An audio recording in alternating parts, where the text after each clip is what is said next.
So hello guys, welcome back to the channel. आज हम जा रहे हैं थोड़ा सा बारिशों में बाइक चलाने के लिए। कुछ लोगों ने बोला था कि भाई बारिश में कैसा बाइक चलानी चाहिए, क्या क्या ध्यान रखनी चाहिए। तो आज इस वीडियो में मैं आपको वो सारी चीज़ें बताने वाला हूँ। तो उससे पहले भाई, बारिश में घुसने से पहले कुछ इस तरह लग रही है अपनी बाइक। आप देख सकते हो नीचे थोड़ी सी गंदगी है, आगे वाला जो मडगार्ड है साफ़ है, पीछे व्हील्स वगैरह जो है काफ़ी क्लीन है, और यहाँ पे नीचे थोड़ी सी मिट्टी है। बाकी ओवरऑल बाकी वैसे साफ़ है। ठीक है भाई, फिर एक बार चलाने के बाद में फिर आपको दिखाऊंगा कि आखिरकार इसमें कितनी मिट्टी लगती है। ठीक है भाई, चलो भाई लेट्स गो। आप देख सकते हो भाई कि मेरे यहाँ पे जो है रोड थोड़े ज़्यादा ही स्मूथ है, तो उस वजह से बाइक जो है थोड़ी गंदी हो जाती है। क्या है, अगर रोड अच्छे बने हो ना तो उसके अंदर गंदी कम होती है, या ख़राब बने हो एक्चुअली तो उसके अंदर कम होती है। बट यहाँ पे क्या एक्चुअली गाइस थोड़े से रोड ज़्यादा ही स्मूथ है, और इनके अंदर क्या पानी बिल्कुल भी नहीं भरता। तो जहाँ पे पानी नहीं भरता वहाँ पे जो बाइक है वो गंदी हो जाती है। खैर, आई वॉज बीइंग सार्कास्टिक। बहुत ही ज़्यादा बकवास रोड है यहाँ पे, तो उस वजह से बाइक जो है बहुत ज़्यादा गंदी होने वाली है, और अभी ही बढ़िया वाली गंदी हो चुकी होगी, हालांकि अभी दिखाई नहीं दे रही है। तो आज हम जा रहे हैं ऐसे ही थोड़ा कैजुअल राइडिंग पे, क्योंकि बहुत दिन हो गए थे भाई बाइक चले हुए, काफ़ी ज़्यादा टाइम हो गया था। तो मैं कहा यार चलो यार आज बाइक भी चला ही लेते हैं, और एक छोटा सा काम भी था तो वो काम भी कर लेंगे। ठीक है भाई, तो सबसे पहली टिप जो मेरी आपको रहेगी वो ये है कि आपकी अगर बाइक में ट्रैक्शन कंट्रोल नहीं है तो आई वुड रिकमेंड कि भाई आप एकदम सडन एक्सेलरेशन ना करें, क्योंकि उसके अंदर कभी कभी पीछे वाला टायर जो है वो ग्रिप छोड़ देता है और वो वहीं के वहीं घूमने लगता है। तो कुछ लोग समटाइम्स दे स्लिप, कभी कभी वो स्लिप हो जाते हैं। तो ये मेरी आपको सबसे पहली टिप रहेगी कि आप थोड़ा सा ये चीज़ें देख के चलाएँ। ठीक है। सेकंड जो मेरी टिप रहेगी वो रहेगी कि भैया आप एकदम रैंडमली किसी भी सड़क पे आप नए गए हो और उसके अंदर आप बिल्कुल ही बेफिक्र होकर ना चलो, क्योंकि हमें कुछ नहीं पता भाई कहाँ गड्ढा है कहाँ क्या है। कई सारी आपने रील वील देखी होगी कि लोग बिल्कुल एकदम ऐसे फेस डाइव, नोज डाइव सीधा गड्ढे में चले जाते हैं। अब यहाँ की तो मुझे पता है, इसलिए मैंने आराम से निकाल ली, मुझे इतनी दिक्कत नहीं हुई। बट नॉर्मली भाई काफ़ी ज़्यादा प्रॉब्लम हो सकती है। देखो भाई क्या वाटर लॉगिंग होती है भाई। कमाल की बात है, राजस्थान जो है मेरे ख्याल से इंडिया में 3rd या 4th सबसे ज़्यादा टैक्स, रोड टैक्स जो है राजस्थान में देते हो आप जब आप गाड़ी चलाते हैं। अब भाई मेरा ये जो फैक्ट है ये मुझे एग्जैक्टली मतलब प्रॉपर नहीं पता, बट काफ़ी महंगी है भाई। उसके बावजूद भी भाई आप देख सकते हो कितना अच्छा ड्रेनेज सिस्टम हमें मिलता है। So that is great. And देखो ऐसे ड्राई एरिया है यहाँ पे, आप थोड़ा सा पुल कर लो, बट जो थोड़ा गीला मशी एरिया है, और अगर आपकी कार में या कार तो नहीं, कह रहे बाइक में अगर ट्रैक्शन कंट्रोल नहीं है तो आप एकदम हैवी एक्सेलरेशन थोड़ा सा अवॉइड करना, क्योंकि यार पीछे वाला टायर है ना वो ग्रिप छोड़ देता है। तो बहुत लोगों के चूतड़ टूटते हुए या टांग टूटते हुए मैंने देखी है इस वजह से। अब मेरी में तो ट्रैक्शन कंट्रोल है इसलिए मैं फिर भी थोड़ा सा कर लेता हूँ, बट फिर भी आई ट्राई कि भाई आराम से चलाऊँ, मैं ज़्यादा ओवर एक्सेलरेट ना करूँ। और भाई बहुत लोग मेरे से पूछ रहे थे कि यार FZS के लिए कोई मडगार्ड वगैरह बता दो, तो मुझे एक मिला तो है ऑनलाइन, उसका मैं लिंक नीचे दे दूँगा। वो बेसिकली जो FZS वर्जन 2 आती थी वो उसका मडगार्ड है। अब वो इसके अंदर फिट 90% तो हो जाना चाहिए, 90% चांसेस है कि वो फिट हो जाएगा। बट उससे पहले मैं आपको रिकमेंड करूँगा कि भाई आप कोई भी आपका जो लोकल ऐसे मैकेनिक हो बाइक का, आप उसके पास में एक बार चले जाना और उसको दिखा देना कि भाई इसमें लग जाएगा कि नहीं। क्योंकि जितना पिक्चर्स में देख के लग रहा है ना, जितनी उसकी फिटमेंट उस हिसाब से तो लग रहा है भाई कि वो आ जाएगा, इसके अंदर कोई दिक्कत नहीं होगी, है ना। तो ऐसी ये बात है। तो उसके अंदर देख के तो लग रहा है कि भाई आ जाएगा, no problem at all. But भाई फ़ोटो की बात अलग होती है, जब आंखों के सामने चीज़ आती है तो उसकी बात अलग होती है। और भाई तीसरी जो मेरी आपको टिप रहेगी वो ये है कि जब आप अपने बारिशों में ब्रेक मारे तो थोड़ा आप एकदम तेज़, एकदम से जो कहते हैं ना एकदम से ब्रेक मार दिए भाई, वो काम नहीं करना। क्योंकि उसके अंदर दो चीज़ें होती हैं। पहली बात तो ये कि भाई बारिश की वजह से अगर आपकी डिस्क ब्रेक है या अगर आपके ड्रम ब्रेक भी है तो वो क्या होता है, मॉइस्चर की वजह से ना फूल जाते हैं। क्योंकि एक तो डिस्क में तो भाई सीधा पानी जाता है तो वो तो फूलते ही हैं, पर ड्रम ब्रेक भी फूल जाते हैं। तो उससे क्या होता है, जो उनका ब्रेकिंग है ना वो थोड़ी सी इंक्रीज़ हो जाती है।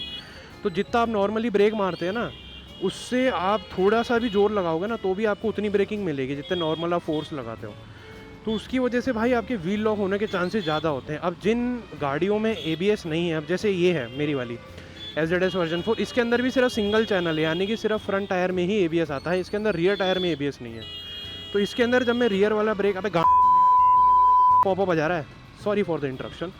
हाँ, तो इसके अंदर भी जब मैं अपना पीछे वाला ब्रेक यूज़ करता हूँ ना भाई, तो मैं उसको उतना ज़्यादा फोर्स से नहीं दबाता, क्योंकि आया नो भाई इसके अंदर डुअल चैनल ABS नहीं है, तो इसके अंदर दिक्कत हो सकती है।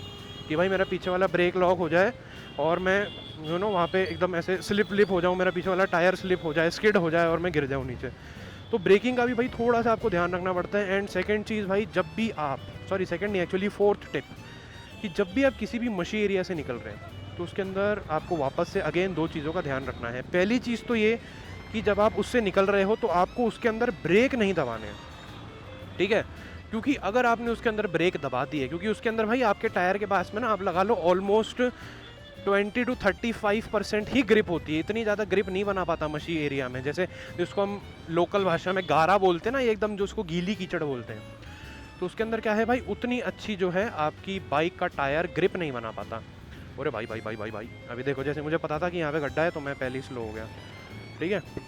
तो उसके अंदर क्या है, ज़्यादा अच्छी ग्रिप आपकी जो बाइक का टायर है वो बना नहीं पाता है। तो उसके अंदर अगर आप ब्रेक मारेंगे तो क्योंकि ऑलरेडी आपके जो टायर है उसके अंदर जो ग्रिप है वो ऑलरेडी कम है, आप ब्रेक मारोगे, ग्रिप है नहीं, तो आपका जो व्हील है वो लॉक हो जाएगा। उसकी वजह से अगेन आपका टायर पीछे वाला स्किड होके आप स्लिप हो सकते हो। तो ये एक उसके अंदर हैज़ार्ड थोड़ा सा हो जाता है, ठीक है? दूसरी चीज़, जब आप उसमें से जा रहे हैं तो do not go at very high speed and do not accelerate, ठीक है? आप ज़्यादा तेज़ भी मत जाओ भाई, मतलब तेज़ जाना चाहिए। मैं ये रेकमेंड करूँगा भाई, अब जैसे मेरी का पीछे वाला टायर जो है थोड़ा सा उसका सेक्शन चौड़ा है, इट इज़ अराउंड 140 के आसपास। तो 140 सेक्शन के टायर में भी भाई मैं मैक्स टू मैक्स 20 की स्पीड में जाता हूँ। कुछ लोग होते हैं भाई खींच देते हैं एकदम से, तो उसके अंदर क्या होता है भाई, एक तो पहले आपकी जो टायर है उसको ग्रिप नहीं मिल रही, और बाय चांस अगर आपका थोड़ा भी अनबैलेंस हुआ ना, आप डायरेक्ट स्लिप हो जाओगे, क्योंकि आपकी गाड़ी बहुत ज़्यादा तेज़ है। स्लो में क्या है, आदमी थोड़ा ओ ऐसे ऐसे कर करके क्या थोड़ा सा बैलेंस कर लेता है उसको। हाई स्पीड में भाई बैलेंस करना जो है बाइक को वो मुश्किल हो जाता है, एक्चुअली थोड़ा नहीं काफ़ी मुश्किल हो जाता है। It is very difficult. ये देखो बहन जो पीछे पीछे आ रहे हैं उसके, मतलब क्या भाई क्या करें भाई, इंडिया के ट्रैफिक खासकर राजस्थान का तो भाई बहुत ही बेकार ट्रैफिक है, आई पर्सनली डोंट लाइक, ठीक है? सो अगर आप बहुत ज़्यादा हाई स्पीड में जा रहे होंगे, अगर आप थोड़े से भी डिसबैलेंस होते हो तो उसके अंदर भाई ये दिक्कत हो जाती है कि आपके स्लिप होने के चांसेस बच जाएंगे। अगर आप स्लो स्पीड पे, मान लो 20-25 की स्पीड पे जा रहे हो, या मैं तो कहूँगा भाई 10-15 की पे जाओ, फर्स्ट गियर पे चलो उसमें से, ठीक है? तो उसके अंदर क्या है, अगर आप थोड़े से भी हल्का सा भी आपकी बाइक डिसबैलेंस होगी या रियर व्हील जो है आपका थोड़ा सा भी स्लिप होगा ना, तो उसके अंदर आप आराम से अपनी बाइक को जो है कंट्रोल कर लोगे, आप गिरोगे नहीं नीचे। तो ये एक चीज़ है। एंड ज़्यादा स्लो भी नहीं जाना, इतना स्लो चले गए कि भाई जो मेरा व्हील है वो मिट्टी ने उस व्हील को पकड़ लिया और मैं वहीं रुक गया, क्योंकि फिर आप खींचोगे, ग्रिप कम है तो आपकी बाइक जो है एकदम से उठेगी नहीं। तो ये एक चीज़ हो जाती है उसके अंदर, ठीक है? तो ये जो 5 चीज़ें हैं ये मैं कहूँगा कि आपको ध्यान रखनी चाहिए बारिशों में चलाते हुए। एंड सेकंड चीज़ भाई, और सबसे लास्ट चीज़, हालांकि ये तो सिर्फ बारिशों में नहीं, ये तो नॉर्मल मौसम में भी अप्लाई होती है, कि भाई आप हर हमेशा आराम से चलाइए। क्योंकि थोड़े दिन पहले की बात है, मैं आपको एक किस्सा सुनाता हूँ, एक स्टोरी टाइम। तो ये वाला कट एग्जैक्टली यही वाला कट था वो, ठीक है? मैं वहाँ से आ रहा था, मैं थोड़ा सा बैंक का काम करके आ रहा था, इसी बाइक पे था मैं, इसी गाड़ी पे, स्कूटी पे भी नहीं था, ठीक है? My speed was almost this much, 44-45 ही चल रहा था मैं आराम से, क्योंकि मैं नॉर्मली भाई इतना ही चलता हूँ, ठीक है? और मैं, आप लगा लो अभी इसके हिसाब से बताऊँ तो आई वॉज एग्जैक्टली इतने डिस्टेंस पे था मैं कट से, ठीक है? तो एक ई रिक्शा वाला, ठीक है, जो इंडियन रोड पे जो पैरासाइट जो कीड़े मकोड़े घूम रहे हैं ना, तो ई रिक्शा वाला, वो बंदे ने क्या किया भाई, बिना देखे, विदाउट इवन लुकिंग किसी भी साइड की, भाई कोई आ रहा है मैं रुक जाऊँ, उसने ठा करके बिल्कुल सामने से कट मार लिया। अब भाई वो तो मेरी किस्मत अच्छी थी कि मैं थोड़ा कंट्रोलिंग करनी आती है, थोड़ी इंजन ब्रेकिंग वगैरह जो है आती है मुझे, जो मैं रुक गया भाई, वरना मैं उसमें घुसता।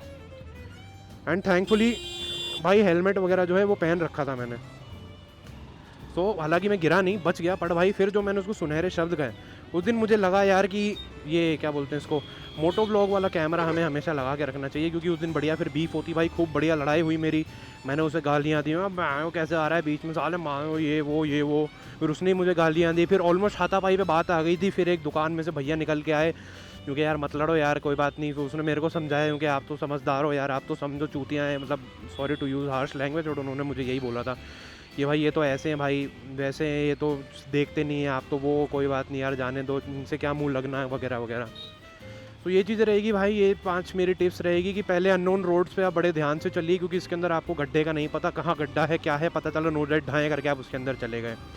सेकंड चीज़ ये रहेगी भाई कि आप जो है ब्रेकिंग थोड़ा प्यार से कीजिए, ज़्यादा हैवी एक्सेलरेशन मत कीजिए। एंड जब आप कोई ऐसे मशी एरिया से जा रहे हैं या बिल्कुल एकदम गारे वाले एरिया से जा रहे हैं, तो उसके अंदर भी ज़्यादा हाई स्पीड में जाना अवॉइड करें, एंड नॉट इवन ज़्यादा स्लो भी जाना अवॉइड करें, ठीक है?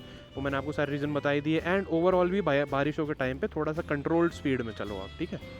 तो येस, तो गाइज़ ये था थोड़ा सा वीडियो मेरी तरफ से। आई नो वीडियो थोड़ी लेट आ रही है यार, मेरा एग्ज़ाम था, बट अब फाइनली मेरा एग्ज़ाम जो है ख़त्म हो चुका है, रिजल्ट भी आ चुका है, तो तुम्हारा भाई जो है पास हो चुका है। तो मेरी पास होने की खुशी में यार लाइक ज़रूर कर देना, और जिन्होंने अब तक सब्सक्राइब नहीं किया है तो सब्सक्राइब भी ज़रूर कर लेना।